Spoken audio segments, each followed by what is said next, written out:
Hey Scotch people, I'm back with a review. I've been on a little hiatus for a few weeks, just life, things happen in life, nothing bad. Vacations, kids are out of school, so anyways, first of all, I want to thank you for the recent subscribers to my channel. I appreciate your interest in what I'm doing. This is for you guys, and thank you for the emails wanting more videos. I have 3 I'm doing right now, actually, so they'll be up between tonight and tomorrow. But anyway, so today we're going to do a very special Scotch review. Bruichladdie Rocks. This is a very unique Scotch. Now, I did a review on the Bruichladdie 10 a couple months ago. This is also this is just amazing. And like these 2 Islay Scotches, non-peated. Yeah, interesting, very interesting. Anyway, so let's go with the rocks here.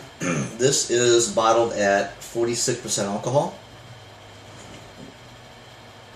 And this is not chill filtered, and there's no coloring added. I researched this, no coloring at all, and you can tell when you pour it, it's definitely, not colored. So, it says, the Wrens of Islay, a land apart, unpeated Islay Scotch whiskey. Now, rocks, real quick, before we even pour this thing. If you hear anything like, well, it's called rocks because you drink it in ice cubes on the rocks, Scotch on the rocks. That's not true. Number one, you're not going to pour a quality Scotch on ice cubes. You're not going to do it. You're wasting it. You're killing the Scotch. I went to a restaurant last month. I ordered, what was it? A Glenmorangie 10. They literally came back with the Scotch and this much ice. Ridiculous. Now, you don't do that. No. You add water if you want to, weaken a little bit. Not like this. If you get a glass like this, you chuck the ice, like Richard Patterson does on YouTube. He hates all that ice. So you chuck it, get rid of the ice. Alright? So anyways, now rocks, where this comes from, the name, okay, by the way, I looked it up here real quick, but the name means that what they do is the water from Scotland pours on top of this bed of igneous rocks.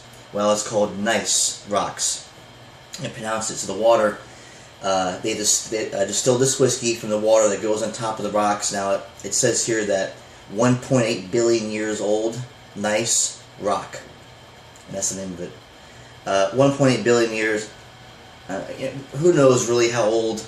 Igneous rocks was formed on Earth when when the planet was just a big ball of fire and lava and dinosaurs and all that crap.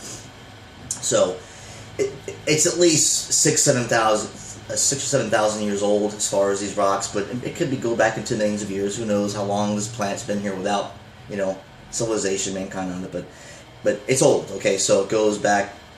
So they use the water that glides on these rocks, okay, not ice cubes. Okay, so if you hear that, don't listen to that, okay, at all. So let's go ahead and pour and get on with the tasting notes of this. Now the Laddie 10, all right, which I reviewed earlier, a couple months ago.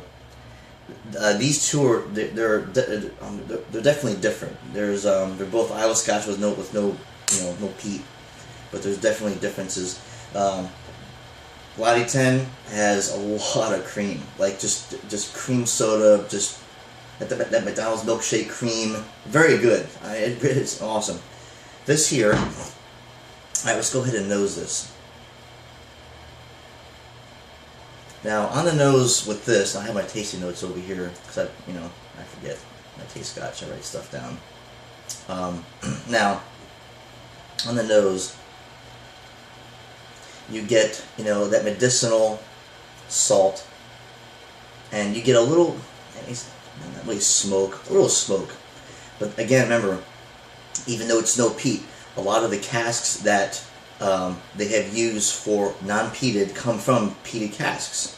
So there might be a little residual peatiness in these casks. That's where that comes from. They don't use peat for this at all. I do get vanilla in this too.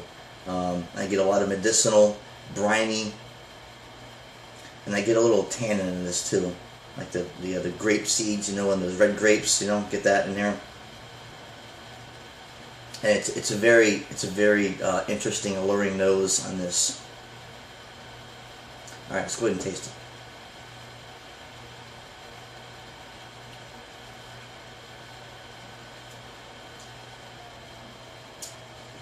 On the palate with this one, the salt comes, and then the fruit is right behind that.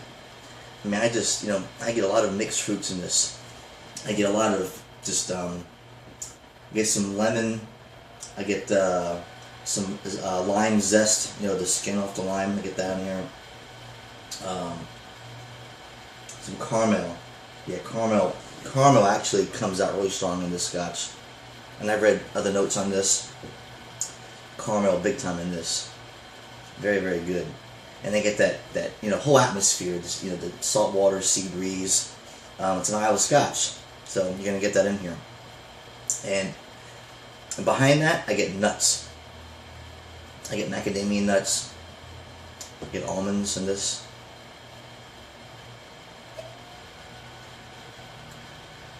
It's very, very good. Very good scotch. I like it a lot. Anyway, so if you guys want an Islay Scotch with, you know, with no smoke, some people don't like the smoke. Some say, well, you know, I like, you know, the saltiness and the brininess of an Islay Scotch, but I'm not a big fan of the smoke. Then I tell you what, just go to the store and pick up either the Rocks or Laddie 10.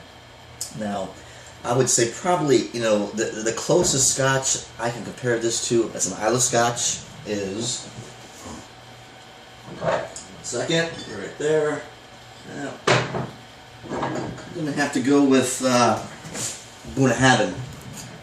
I'm going to compare it to anything else because Bruichladdie, I mean, it's peated Scotch, and it is Islay, but the smoke is more subtle on the Bruichladdie, and so is the Kalila 12, that one too also. But I think this one is a fair comparison because this is not a smoke bomb like the Foy Ardbegs. This is definitely more fruity, nuttier, and the smoke is there.